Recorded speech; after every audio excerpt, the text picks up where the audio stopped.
কেউ চায়নি বাদ। জানাজার নামাজ হবে আজ। মুখোশধারীরা ছাড়া সবাই নিয়েছে সহাবস্থান। শহীদ আবু সাঈদের অন্তিম যাত্রায় নূর হোসেন এসেছিল খালি গায়ে। বুকে পিঠে এখনো খাচ্ছে ঘূর্ণিপাক। স্বৈরাচার নিপাত যাক, গণতন্ত্র মুক্তি পাক। ধীর পায়ে সজল চোখে গেলাম এগিয়ে।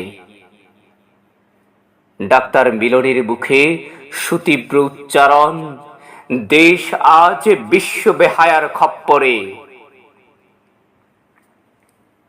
বলে গেলেও আসাদ শোষণের রক্তাক্ত ইতিহাস।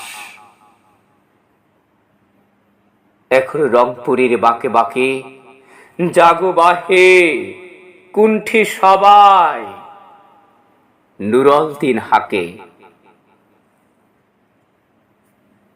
দূরে বসে চোখ মুছে ক্ষুদিরাম সূর্য সেন প্রীতিলতা।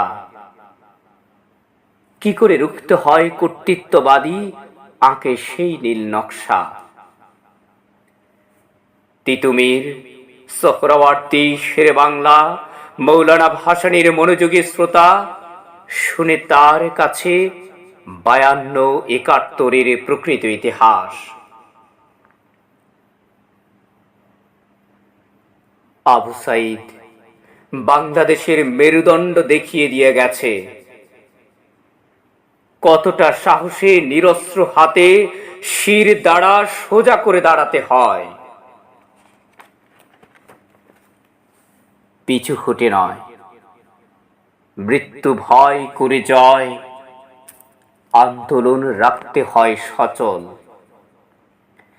ইতিহাস সাক্ষী, এদেশে বরাবর ছাত্ররাই বল। রাষ্ট্রযন্ত্রের সংস্কার বাংলাদেশের অধিকার। কামানের গোলার চেয়ে ঐক্য শক্তিশালী।